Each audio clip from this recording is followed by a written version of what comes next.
So, Hollywood X is coming out.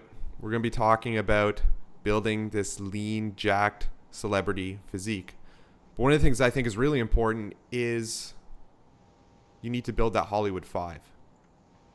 Every single celebrity has the Hollywood 5. And the thing is even if they don't necessarily have the Hollywood five, maybe they have 3 out of 5, but that's enough to make the transformation significant enough for us to go, oh my God, this guy got way bigger. Especially once you add in like the proper camera angles, the lighting, and just a little bit of spraying the body. Like, they look insane. But the Yeah, crazy thing is, like, on camera, they'll look amazing, perfect. But if you saw them in person, like maybe an hour later, you would say to yourself, "Whoa, they don't look the same as on camera, but they still look pretty jacked." 100%. Mm-hmm. And it's the same with a lot of wrestlers. Um, my kids are big wrestling fans, and we go to events all the time. And since their hub is here in Orlando, I see them a lot of the times at gyms. And they're pretty big guys, but on TV they look a lot of the times they look a lot bigger or more jacked. And in the back they're pumping up before they come out for the shows. I don't know if a lot of people watching know that, but majority of the wrestlers, they'll pump up, like they'll get a pump in the back before they come out.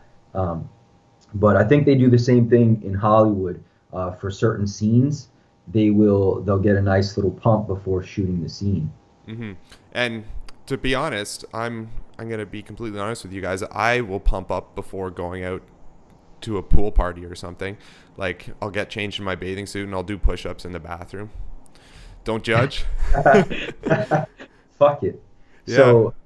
So it's funny because Jason, we were talking about Zac Efron's transformation, and I kind of was arguing the point that that Zac Efron, although I want to give him credit where credit is due. Obviously, he made a significant transformation from the movie Neighbors to the new Baywatch movie. Mm-hmm. But I think that most of the muscle and size that he put on was actually in the right muscle groups. So, for example, if you look at pictures of him in Neighbors, say for example the scene where he's out in the cookout on the barbecue, versus the famous pictures we see of him on the Baywatch set, you're gonna notice that in reality, like, his torso, for example, is not much different. His chest, his abs, everything there is pretty similar. The biggest difference in his physique are his traps and his shoulders, just those two muscle groups. His arms might be slightly bigger, but it's hard to say because he probably had a pump. Mm-hmm. So, It looks like he has a pump because if you look at the vascularity, it's just insane. right, and so that's what leads me to believe that perhaps the arms aren't much bigger, but he just had a pump. Either way, though, even if the arms were the same and looked the same, he'd still look way bigger just because his shoulders and his traps got so much bigger than they were in the previous movie. Mm-hmm. It gives that like X physique where you're just like the upside down triangle, upside down pyramid, and it's amazing. If you gain like 2 to 3 pounds of muscle in the right places, it looks like you gained like 10 to 15 pounds of muscle, especially if you get lean. Exactly. And one thing that a lot of people, they want to look bigger, faster. The problem is that building muscle, as you know, is a very, very slow process. But there are ways that you can train where you specialize on those, what we would call the Hollywood 5 muscles. And that's what's going to give you that X frame. So if you start to build, for example, your shoulders, let's just say, for example, someone was just like, okay, I just want to only build my shoulders for whatever reason. Mm-hmm. Well, that guy, if he just build his shoulders, when he's walking around, even though he has no chest, no arms, but he's got good shoulders, you're going to be like, oh, he must work out. Or, especially when he's wearing a shirt, in that case, you're going to be like, oh yeah, this guy's probably jacked, or at least you probably notice that he lifts weights just because he's got shoulders. And on top of that, there might be research to support this, but in my opinion, I feel like broad shoulders are one of those things that are really going to attract women, for whatever reason. I'm sure there's a reasoning, scientific reasoning, maybe androgen receptors up there that we have for a reason, the years, or whatever the case. But I really do believe that that's not only one of the most important muscles to build in terms of looking bigger, but I think it's one of the most important muscles for looking more attractive to women as well. And you know what's funny? The bench press is kind of like a new kid on the block, because everyone goes into the gym. It's like, oh yeah, bench, bench, bench. But before the bench, the lift was the overhead press, the military press. Right. People wouldn't be like, how much can you bench? People would be like, can you lift this over your head? Yeah.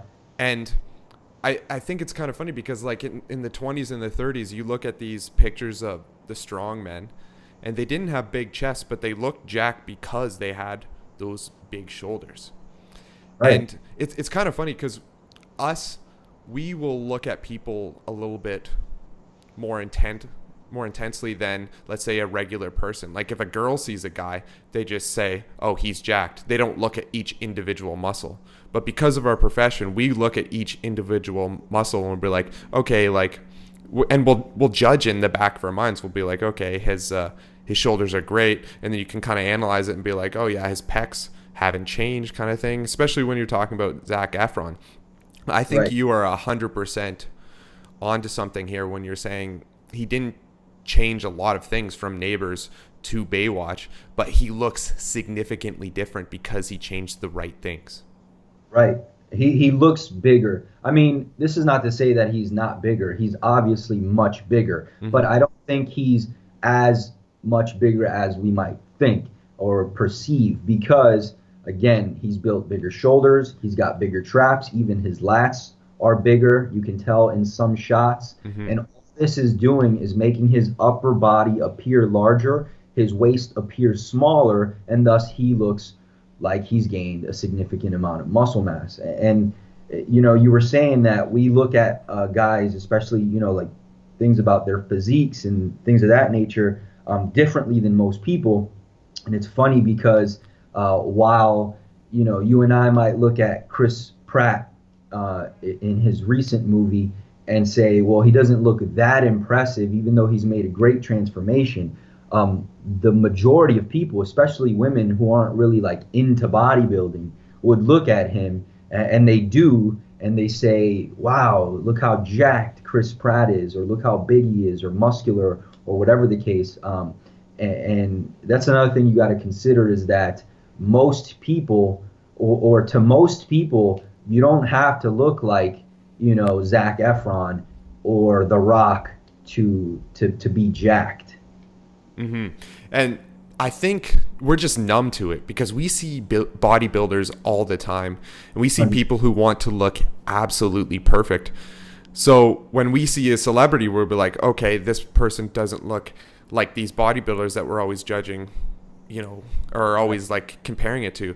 But if I go back in time and I showed a picture of myself before I made my transformation, if I showed myself a picture of Chris Pratt's body, I would be like, yeah, I want that body.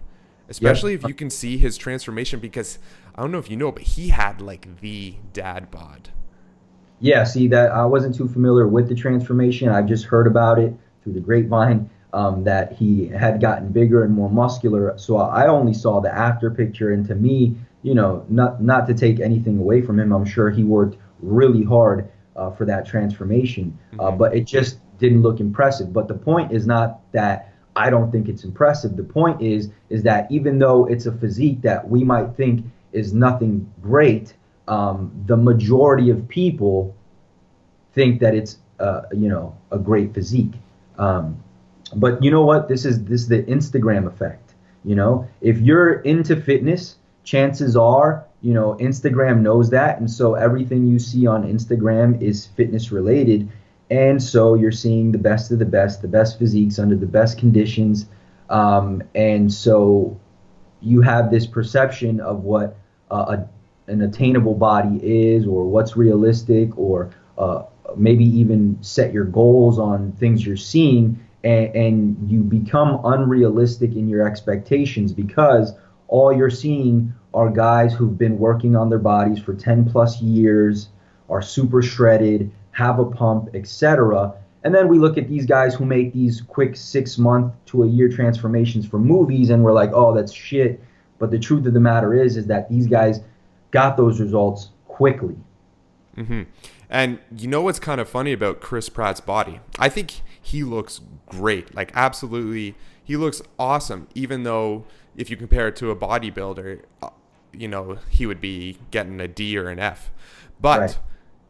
anyone could get Chris Pratt's body. Anyone.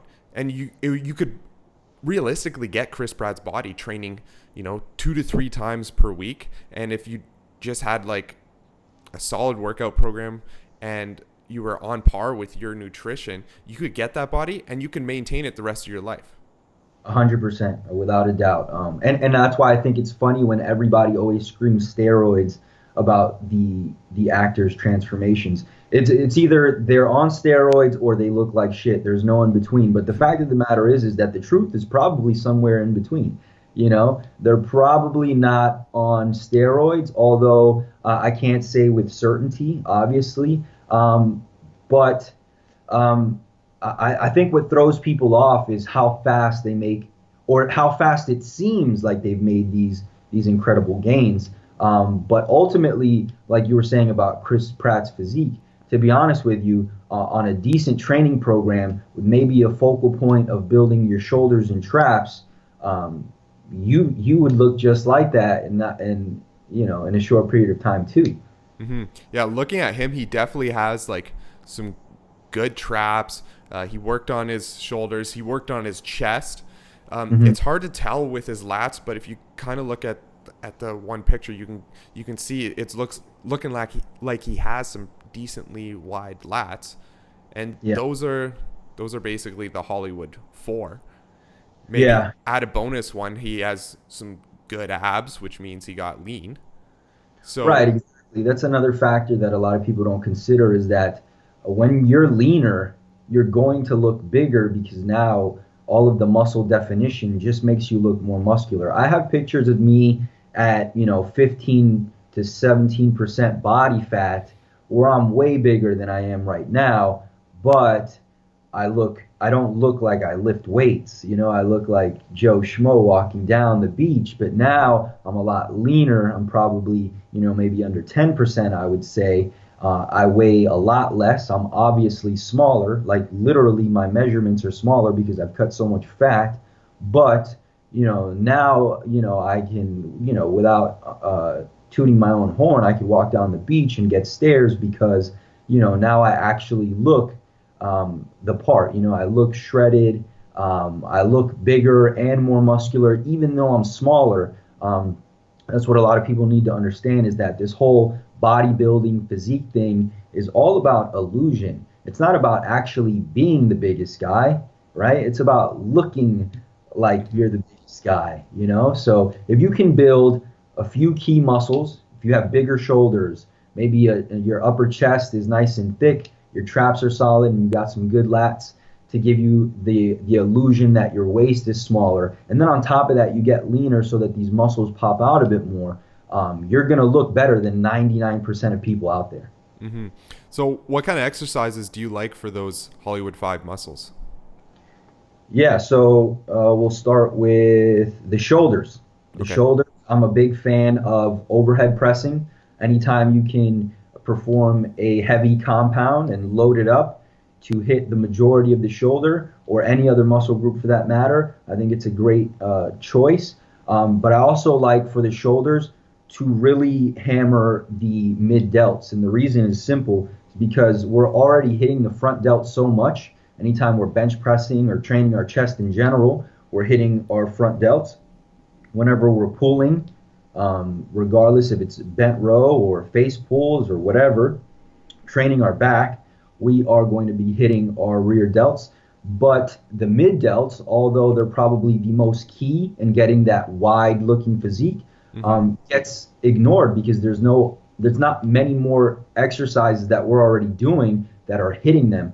We're probably already doing lateral raises, but that's pretty much the extent of it. So if you could do the lateral raises maybe more frequently, just to increase the volume a bit, I think that would be a good idea to build your shoulders up. Nothing too much for the front and rear delts. Definitely more for the rear delts than you would for the front delts. I think those are getting hit more than enough already with what you're doing, with what anybody's probably doing. So for the shoulders, I would say, aside from what you're already probably doing, do more lateral raises. To bring my mid delts up, I literally was just in the gym after each session where most people would throw in their abs. I would throw in some mid delt work. The traps, I think, are huge for. Well, I got to interrupt you for a second. For the delts, one thing I found to really hit those mid delts is if I kind of lead out where I'm doing a lateral raise and my pinky finger is higher up than my thumb, so my hands are rotated a little bit, I find I can hit the mid delt that just in that sweet spot. And then you really put the mind to muscle too. I love it. Yeah, and for the people who don't understand, what's happening is if you don't do what Jason just explained, a lot of the time you are going to have your thumb facing upward a little bit, not directly upward. Obviously, nobody performs them like that. But what's going to happen is you're going to involve the front delt just as much as the mid delt, or even more sometimes. So pointing your thumb slightly downward in front of you, it's hard to explain here. We probably have to demonstrate. But what that's going to do is lessen the front delt involvement in that exercise. A lot of people don't know, but the front delt is actually heavily involved a lot of the time we do the lateral raises. So there's a few small tips like the one he just mentioned that you can do to make sure you're engaging just the mid delt as opposed to the front and mid delt. And again, the front delt is so much stronger already from everything it's doing that if it bears the load of the lateral raise, then you're really not doing much for the mid delt. Mm-hmm. And the thing is, you need to look at your body kind of like an artist, and you're sculpting it. So if you're going to be bringing up your mid delts and your front delts, well, then you're not going to see that illusion as much as if you can just put as much tension as possible into the mid delts and trying not to hit the front delts. 100%. And it's funny you say that. What I recommend for most people, and this is something that goes against what a lot of people teach, is that in the beginning, all your muscle groups are weak, but they're all also going to respond greatly. And what that means is you're going to build a lot of muscle really quickly. And so most people would get right into, hey, how can I build my arms? They're weak. Or how can I build my shoulders? They're weak. When in reality, everything's weak. You don't actually know what muscle groups are going to tend to not grow as fast until you've built a significant amount of muscle. So once you've put on a decent amount of muscle, then you can step back, look at your physique, and say, okay, now let's sculpt this out and see, where can I improve? And then at this point, rather than continuing to build overall muscle mass, it might be a good idea to specialize on certain muscle groups that are going to allow you to build that physique that you want, as opposed to just becoming a bigger, bulkier version of who you are right now. Mm-hmm. Yeah, I find after you've gained your first 20 to 30 pounds of muscle, you have a really good idea of what's lagging and what's not, and then you can kind of go from there. Wouldn't you agree? 100%. When I first did my first physique show, I had already gained a pretty good amount of muscle, and so I was like, okay, if I'm going to step on stage, I got to build my shoulders up. And so what did I do? I really focused on my shoulders, and now today my shoulders are probably one of my stronger muscle groups. And so I'm a big believer in specialization training in different ways, right? So it's not just about building your biceps for the next 4 to 6 weeks, but maybe sometimes making sure that your training program prioritizes certain muscle groups that you want to build, because obviously for example, your shoulder press is going to be much more effective if you're performing it at the beginning of your workout rather than at the end, and just little things like that. So once you've established the muscle groups that you want to build, and today we're talking about the Hollywood 5, then maybe those should be the priority. And so moving down the list is traps. Mm-hmm. So the traps, again, like I was saying earlier, what they're going to do is they're going to give you that yoke, right? So if you've seen anybody with shoulders and traps, regardless of if they have a chest, back, whatever, they look jacked, like without a doubt. It's a great example of that is if you look at Tom Hardy when he played Bane. Yeah. I'm pretty sure all he did was train his traps, but it Right. made him look huge. 100%. I've seen guys who literally, I'll give you myself as an example. Lately on my YouTube channel, people have been like, "Hey man, you're getting bigger. You're getting bigger." When in reality, all I've been doing is really focusing on continuing to bring up my shoulders and my traps, and my arms are the same exact size as they were. Mm-hmm.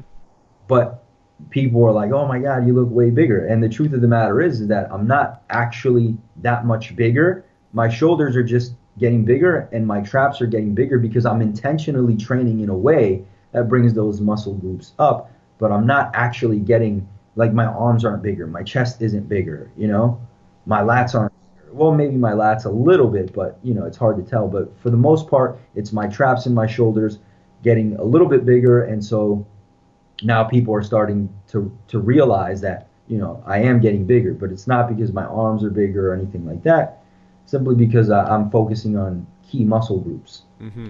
Yeah, I wrote something about the traps. It's got to be like 3 or 4, maybe 5 years ago. And what I really noticed is if someone was playing a villain in a movie, they would really, really prioritize the traps to make them look that much bigger than the hero. The hero would still bring up the traps because it has that overall look of being, bigger and more jacked. But then the villain just took it that step further. And I call it the bad guy look. Yeah, 100%. It gives you that badass look, and it's funny because in bodybuilding, they want traps. In physique or fitness model category, they don't really want traps. Mm-hmm. You see what I'm saying? Which is weird because although that's a great look and people might want that look, I think that there's a medium, right? So there's bodybuilding where you're just jacked all around, right? Then there's physique where you look like you lift weights, you're in good shape, maybe you're a fitness model for a cover. But then there's that right in the middle where you're not so big like a bodybuilder, but you still look jacked, but you still kind of have that fitness model look, but a more muscular version of that. I think in some organizations they might call it a muscle model, and that's the physique that I think, in my opinion, it is the best physique. Yeah, and for our listeners who maybe agree or disagree, beauty is in the eye of the beholder. Is that how it goes? 100%. And I mean, at the end of the day, once you build muscle, you're gonna look better than you did without it. So if you want to look like, say, Brad Pitt in Fight Club, you're going to look like Brad Pitt in Fight Club a lot sooner than you'll look like, what's his face in Thor. Oh, Chris Hemsworth. Yes, exactly. So, it's progress over time, right? So maybe at first you'll achieve a look that's still respectable, right? Something like Brad Pitt. But over time, as you either build specific muscles or just muscle in general, depending on your genetics, you'll eventually look like Hemsworth in Thor. Mm-hmm. Well, actually, I surveyed my list, and I asked them in the Facebook group. I was like, which celebrity's body do you want to have? And I had a whole range of people. Some people said The Rock, and some people said Christian Bale in The Machinist. And that was the role where he got down to like 115 pounds and was just super skinny. But some people want that look. So if that's what you're going for, fine. Because we cannot tell you how you should look. You need to know is what you want to look like, and then we can tell you how to get there, kind of thing. Exactly, and that's the point I wanted you to make, was that we can tell you, based on a physique, I can tell you, or Jason can tell you, hey, if you want to look like this, you're going to have to do this. Meaning, you might have to specialize on certain muscle groups. Depending on the physique, maybe you have naturally big arms, but you don't want that bulky look on your arms, which to me is crazy. I would love to have big arms, right? Mm-hmm. But if you didn't, then maybe you would have to decrease the volume on certain exercises, things of that nature, to achieve the physique. But ultimately, like you mentioned before, we can actually sculpt our physique to a degree. And that's why I think that if you do have the choice of sculpting your physique, and in most cases you want to look aesthetically pleasing but still muscular, then there are some key muscles that you can bring up that will give you that look faster than if you were to just take the traditional approach and just build overall muscle mass. This is not to say that you have to neglect other muscle groups. You can still build those, but when you make the focal point of your training these other more specific muscle groups, then you build those a bit faster, and thus you get that look faster. Mm-hmm. So, Alain, how do you think Chris Pratt built his traps? I couldn't say how he built his, right, or how I think he built his. Or how would you build his traps if he came to you with his before? Right, exactly. If he came to me and wanted to build his traps, then I'm going to have him deadlifting 100%. I'm going to have him deadlifting. When I started deadlifting, that's when my traps never grew before, ever.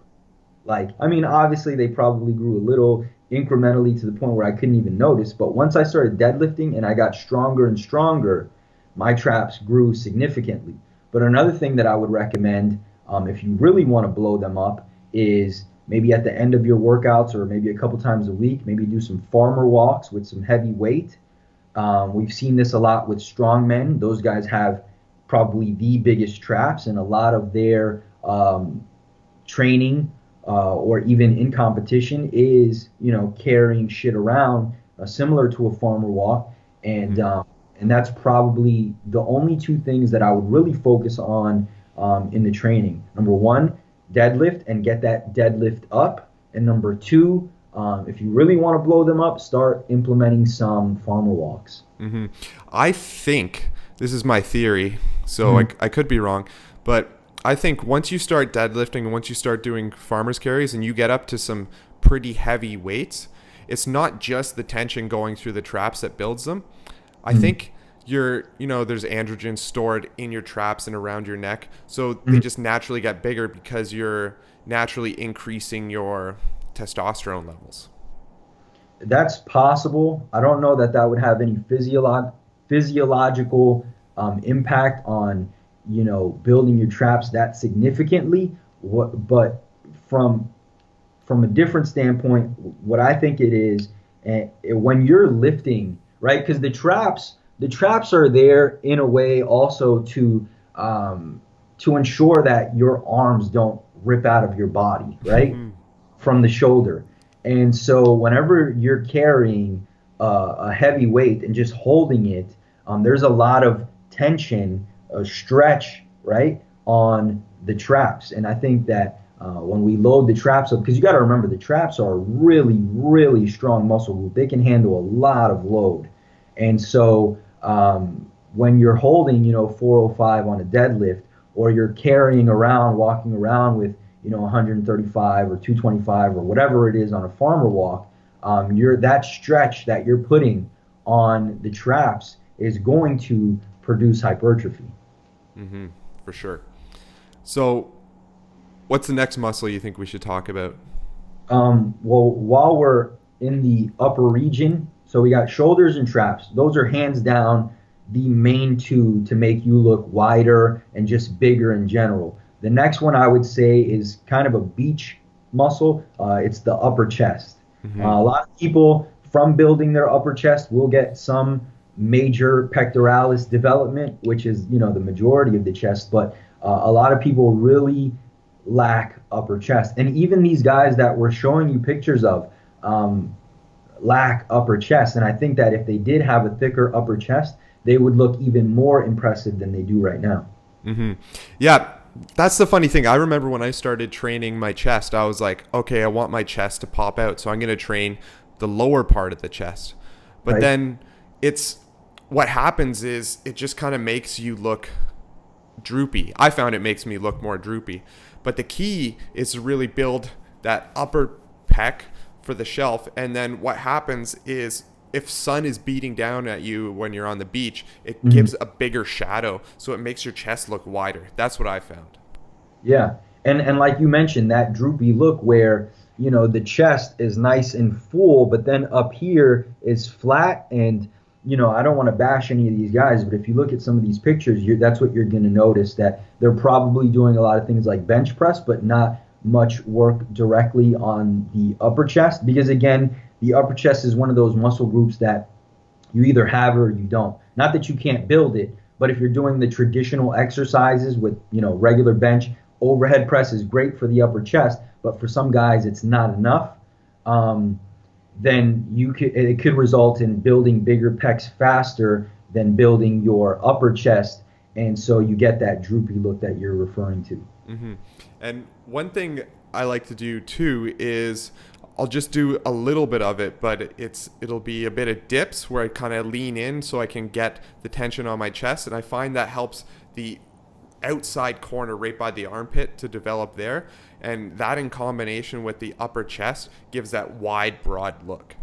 Mm-hmm. And so what building the upper chest also does, it builds to that overall upper body yoke. So Mm-hmm. you've got these big shoulders and traps, but now it's not like an awkward look. I've seen guys where like they have big shoulders, big traps, maybe like from steroid use, those muscle groups will blow up quickly, but their chest hasn't developed because they're not training properly, and that doesn't get the same effect from the steroids, right? And so they have these small, undeveloped chests with these big shoulders and traps. So in a shirt, they look big and jacked, but shirtless, they look like shit.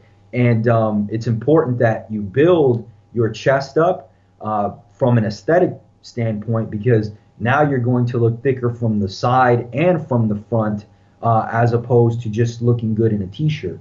Mm-hmm. Yeah, exactly. Are there any exercises that you like to use to hit certain spots of the chest? For me personally, my chest grows pretty easily. As a matter of fact, I've had to kind of take the volume down a bit just because it grows much faster than other muscle groups. But for most people, that's not the case. And so I like the basics. I like to hit the upper chest with some incline dumbbell presses.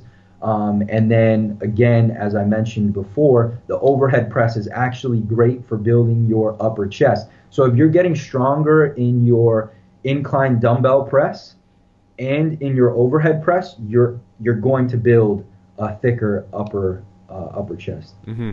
Yeah, so I'm the opposite of you. My chest is arguably my weakest and worst body part of all time. Everything grows faster than my chest, including my calves, everything. So one thing that I found that really helped to bring up the chest, first and foremost, and this is 101 here, it's learning to put the tension into the chest. So what I found is when I used to bench press all the time and I was getting decently strong in it, but where I felt the bench press was more in my shoulders and in my triceps and maybe in my lats a bit, but I didn't feel it at all in my pecs. So first thing I had to do was just back off, just use dumbbells and really start to feel the contraction in the chest and in the pecs, and that does take a lot of time. And then once you can feel that, then you bring that in to doing incline presses, and then you can feel the upper chest working. And then your goal is to basically try to get that chest to cramp up, that you're putting so much tension into it. You obviously won't cramp up, but the goal is to, try to chase that. And then the next day, I've never been as sore in my chest as I ever had in my life doing that method. And it's kind of funny because I was never ever sore in my chest because I was never able to put tension into it. So I had to do that mind to muscle connection. But one thing I had to do too, because I had no chest whatsoever. So we were talking earlier about how when you get started, you're just weak and you just kind of need to build everything first. Well, I built everything except the chest. So I needed to just do one thing that just helped was just upping my volume on push-ups. And just doing push-ups every day, getting the frequency in. But now that I built a decent chest, I find just exactly what you said, overhead press and incline presses and pulling it down so I get a bit of a stretch at the very bottom of the incline press, and then using that mind to muscle connection to really focus that tension into the chest works wonders. 100%. And it's funny you mentioned the mind to muscle connection. In the past, I used to say, oh, mind to muscle connection is bullshit because, if a muscle has a purpose and if we perform that purpose or that function, the muscle is going to fire. But we do have some more recent research that actually shows that with certain cues in certain exercises, we can actually activate a specific muscle more so with those cues. So in essence, it is that mind to muscle connection. So for the upper chest, when you're doing your, say, for example, your dumbbell presses, really try to get a nice contraction at the top, just a nice squeeze. Really try to feel that muscle. And then when you bring the weight down, bring it down, I wouldn't say too slowly, but make sure that you're controlling the weight down. Get a nice stretch so that when you are pushing, you're pushing from its weakest position, and this is going to allow you to recruit more muscle fibers and build more muscle that way. But another activation technique you can use is, do another exercise that allows you to feel that muscle before you actually start your working sets. Not to the point where you fatigue yourself and it hinders your performance, but if you can do some push-ups, for example, to get a nice pump in your chest, and then go into your bench press, you're probably going to be able to activate your chest a little bit better during the bench press. And you know what I actually had to do? I had to take that one step further. I would have to activate the pecs before even just doing a push-up to feel it in the push-up. So what I would do is I would take my hands and press them together like I was about to pray. And then it would just press as hard as I could until I felt it in the chest, and then move my hands away from my body to kind of get a bit of a range of motion with the tension in there. And it is tough when you've never really been able to put that mind to muscle connection through. But once you get it and it starts clicking, it starts to become second nature, and then that body part just seems to explode. Yep. And that's why I think it's important that when we're going in the gym every day or however many days a week, we're doing these exercises for all these reps, but we get so comfortable with the lifts that we just start doing them. And we get to a point where we don't really focus our efforts on making every single rep count. And I know that sounds kind of cliche or old school, but the truth of the matter is that over a year, right? Maybe from one day to the next, it's not a big deal, but over a year, you've really been training with intent on every single set and every single rep. I guarantee you that your physique is going to, you're going to notice the changes just from being more intentional in each exercise during each set of each rep over the long term. Like I said, or maybe in a week, it might not be anything grand, but over a year, you're going to notice that it did make a huge difference when you're in the gym and you're training each muscle group with intent. Yeah, for sure. So we covered traps, we covered shoulders, we covered the chest. Upper chest, yep. Let's go to the back. Work our way down. Yep. So next would be the lats, right? And again, the common thread here is that these muscles are going to make you appear wider and thus make your waist look smaller. right? So at this point, you're getting that V shape.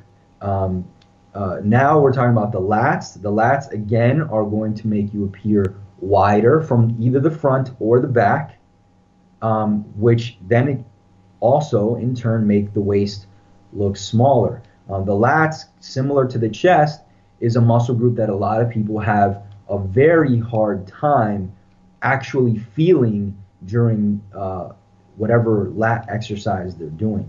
Hmm.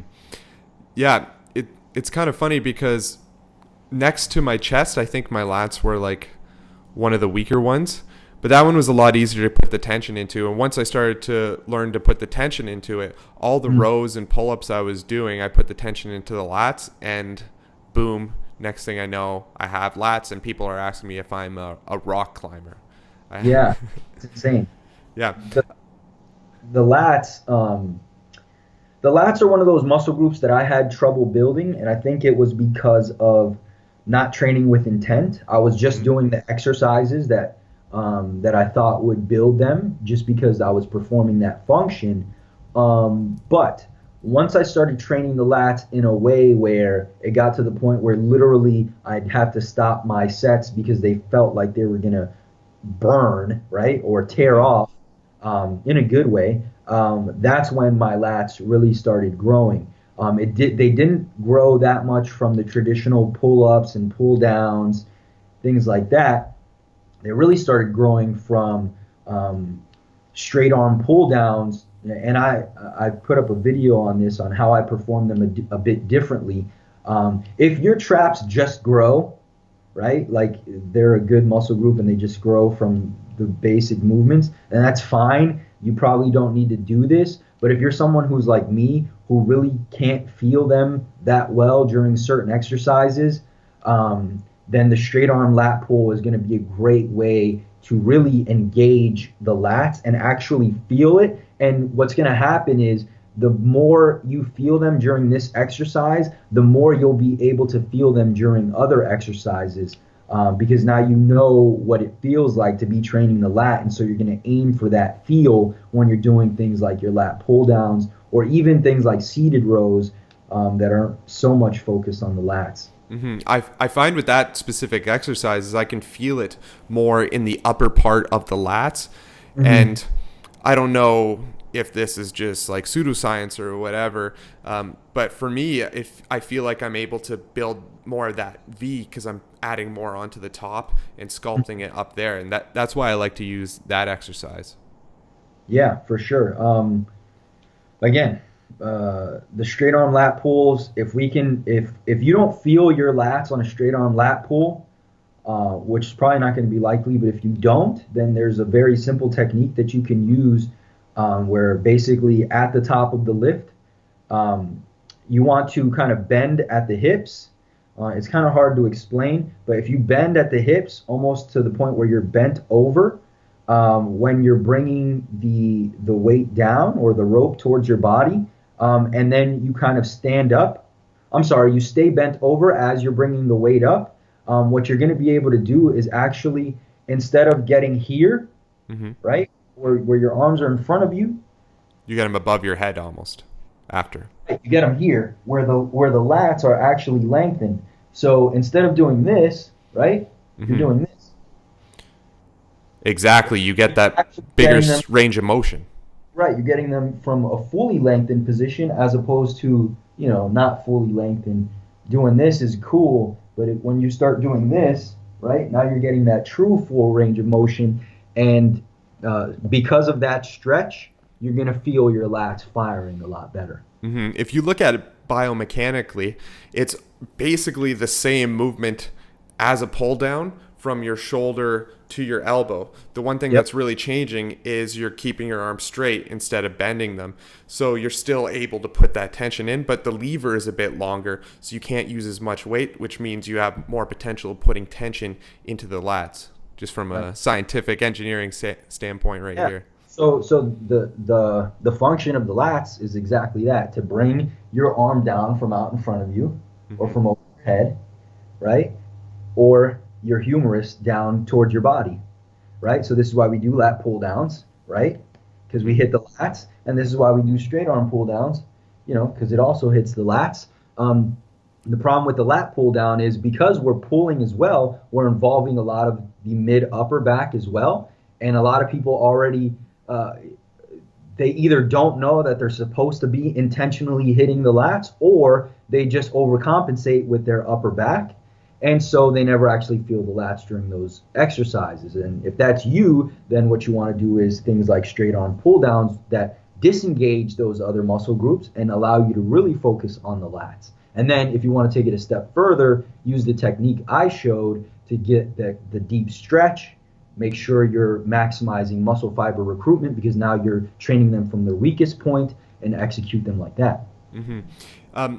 It's kind of funny if you look at Ryan Reynolds, Blade Trinity, and then look at him in Deadpool. His body is basically the same, except he improved his lats. And he's very famous for his body in Blade Trinity, because that was before a lot of actors were getting absolutely like jacked and shredded for a role. He was like one of the first, maybe the first 10 guys to do that. But then since then, he added the lats to it, and it's just a whole other level. You only really see it in this scene where he's like about to be burnt in Deadpool, if you've seen the movie. But he's topless, shirt's off, and he looks awesome. Great angle. His lats are really coming through, and he has more of that, that X or that V shape. Mm-hmm. Yep. And this guy has been he's had one of the top Hollywood physiques for a while. I don't remember what movie it was, but it was probably the first movie where he made a significant muscle transformation. And he's definitely put on a lot of size from that movie. I can't remember what movie that was. But you can tell now that the more jacked look is actually in, because before he had what we used to call the Hollywood physique, right? Mm-hmm. Where he was leaner, skinnier, but he had decent muscle development, and now he just looked more jacked in general. Again, going back to the shoulders and the traps, he's got a decent chest, right? He's relatively lean, but his shoulders and his traps, his arms are obviously bigger too, but he just looks more jacked because he is more jacked, but also because he built muscle in the right areas. Mm-hmm. You know who has one of the most insane transformations, because he's been around so long, he's been a Hollywood star so long, is Hugh Jackman playing Wolverine. If you look at the first X-Men movie, I remember when that came out, and I was like, oh yeah, he's pretty jacked. But if you look at him now, he is pretty jacked. Yep.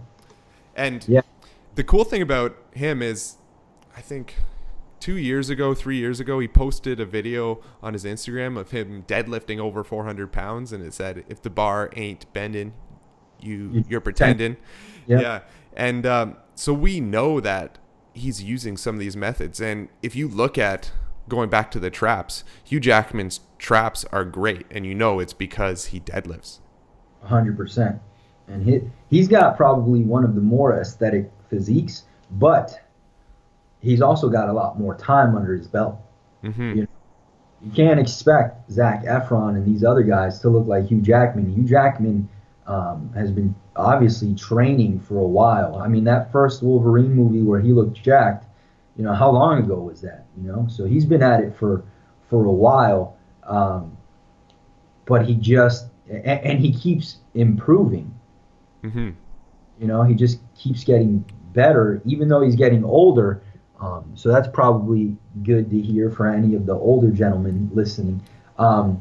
But again, looking at his physique, most people say steroids this, steroids that. Maybe, but in my opinion, this is also a physique that can be attained naturally if you train the right way, build the right muscles, etc. Mm-hmm. And a lot of people don't know this, but some of the biggest natural bodybuilders, I'm talking the guys with the most size, are actually older, because if you're natural, you can't depend on the drugs. So you're only depending on time and chiseling away and just grinding it out and maybe gaining a pound of muscle here, a pound of muscle there, year after year. But it does add up. And Hugh Jackman isn't huge, but he's super aesthetic, and he gets very lean for his roles. Yep. And like you were saying, like let's say you can only expect to gain 1 pound of muscle in a year, right? Let's just say, for example, you can only gain 1 pound of muscle in a year. Is it going to be better to distribute that 1 pound of muscle throughout your entire body, which then becomes virtually you're not going to be able to notice it, right? Mm-hmm. It's virtually unnoticeable. Yeah. But So if you take that 1 pound and put it, let's say we slap it, most of it onto the shoulders, right? That you're going to look way different. Mm-hmm. Exactly. Not to say that you could do that exactly, but just to give you an example of specialization training, where you're trying to focus most of your efforts on specific muscles to bring those muscles up, so that you're still building the same amount of muscle, but you distribute it in a way that, makes a bigger impact from a visual standpoint. Mm-hmm. Yeah.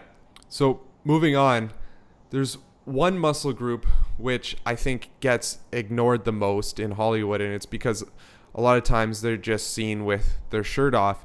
But it's also very important because in real life, people see your whole body. They don't just see your upper body. So what's the last of the Hollywood Five? The last of the Hollywood Five would be the quads. The quads, again, and this is going back to the same thing, and that is making the waist appear smaller while making the rest of you appear wider, right? So they work together, right? If you look wider, your waist looks smaller. If your waist looks smaller, you look wider, right? So what the quads are going to do is basically what everything else does, but for the lower body, right? Mm-hmm. So when you get that quad sweep that most guys get just from building their quads, again, if you're wearing shorts, what you're going to notice is that the waist appears smaller. If you look at a guy who has chicken legs or no quads, right, his up to his midsection and down is a straight line, right? So maybe his upper body will appear wider just because his legs are small, but that's probably not a look you want to get, right? Mm-hmm. Well, if you take a picture and you're only ever showing off your upper body on Instagram or whatever, that's fine. But that's fine, but that's not real life. Yeah, like good luck when you go to like the beach or the pool or somewhere where, people have to see your legs, and you don't want to end up as one of those leg day memes on the internet. But so the quads are important just for not for just building your legs, obviously, but to add to the Hollywood X frame. Mm-hmm. So are there certain exercises that you like to use to sculpt the quads? To sculpt them, obviously I'm a big fan of squatting, and in my opinion, the squat for most people will build solid quads. But if you are like some people who tend to build more glutes and hamstrings from your squats, or maybe you need more volume from somewhere else, then things like front squats would be great. I know that there's a lot of talk that the front squats don't actually build the quads more so than a back squat. But if we go back to that mind and muscle thing, I think a lot of people are going to notice that they can feel their quads a lot better when they do front squats than when they do back squats. But even other more basic exercises, or I wouldn't even call them basics. A lot of people don't do them, but things like, I know this is one of your favorites, and the name of the exercise is kind of escaping me right now. Bulgarian split squats. 100%. Yeah. 100%. I love that exercise. Whenever, like sometimes I'll go to the gym on days that maybe I'm not supposed to, or maybe I don't feel like it, and I just want to get a nice pump. And if I'm training my legs, like I'll wear nice short shorts and some Bulgarian split squats, and the pump in my quads is amazing. The vascularity, everything. So definitely Bulgarian split squats would be one of my top exercise. If the squat is not already doing it for you, then definitely I would put a lot of emphasis and focus on that exercise. The one thing I like to do is, well, this is what most people do. To preface this, most people use squats as their main exercise, and then as their assistance exercise, they use Bulgarian split squats. But what I recommend is using Bulgarian split squats as your main exercise, and then using squats as your accessory exercise. Mm-hmm. Yeah, I mean, if you've already activated the quads, right, from the Bulgarian split squats, and then you go squat, chances are you're going to feel your quads a lot more in the squat. You're not going to be able to lift as much weight, but as long as you're progressing under those same circumstances, you're still progressing and you're still going to grow. So if your goal is, let me just build the shit out of my quads, then definitely do that. If you're a power lifter and your goal is to increase your squat as much as possible, then obviously you want to squat. But we're not talking about becoming a power lifter here. We're talking about creating that Hollywood X frame. And that's where the X really comes in, eh? You have your upper body, which is the V, coming down to the waist, which is the middle of the X, and then the quads come out at the bottom and they finish that X off. Correct. And you know who I think has some pretty great legs in Hollywood, even though you don't get to see it as much? In the movie 300, Gerard Butler, I think his name is, as well as Henry Cavill in Superman. Both those guys built their legs. So if you want to look like Superman or if you want to look like a Spartan, you got to have the legs as well. Well, going back to your point before of, these guys just showing their upper body, we don't know if they have impressive legs, but it's not important because they're not showing them. In these movies that you're referring to, Superman, he wears a suit where you have to see his legs, you see his whole body, right? Tight suit, his leg, And then for 300, obviously they're in these little man panties.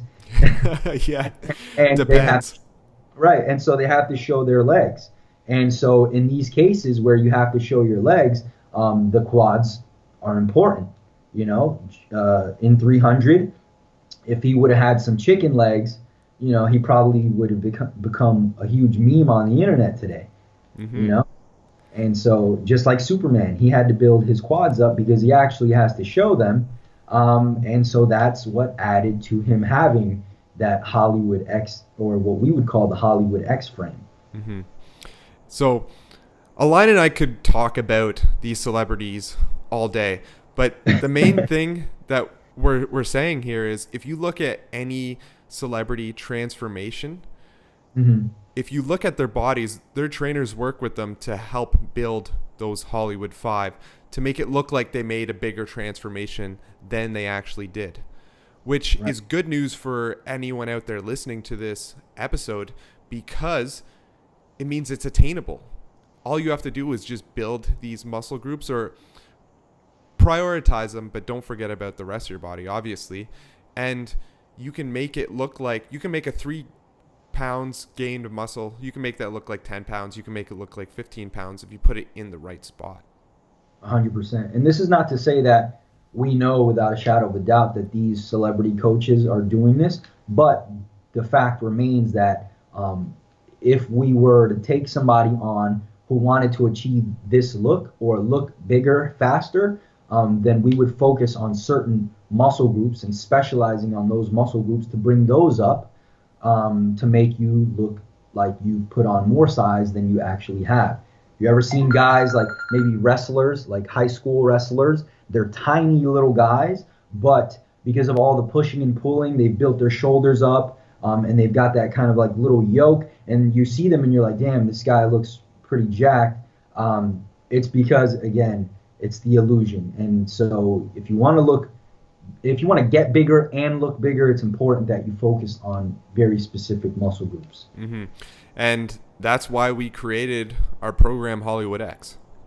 Yep, that's exactly why we created it. I get emails all the time with a picture of a celebrity like, hey, how can I look like this guy? Or guys who want to expedite the muscle building process. The truth is, we can only gain a certain amount of muscle, but if we're a little bit more strategic on how we train, we can actually bring up muscle groups faster that make us look bigger.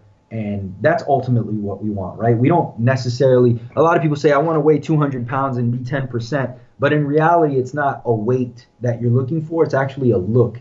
And you can get that look a lot faster than you think. Mm-hmm. Yep. So Hollywood X, we're releasing that on Tuesday. If you're already listening to this, it means the program is out and you can go grab it. Definitely check it out. We'll put it up we'll put a link to it in the show notes, obviously, but it'll be up at jmaxfitness.com/Hollywood-X. So www.jmaxfitness.com/ I think it is Hollywood-X, and you can check that out and learn the exact methods that we use and we preach and we teach to build the Hollywood 5.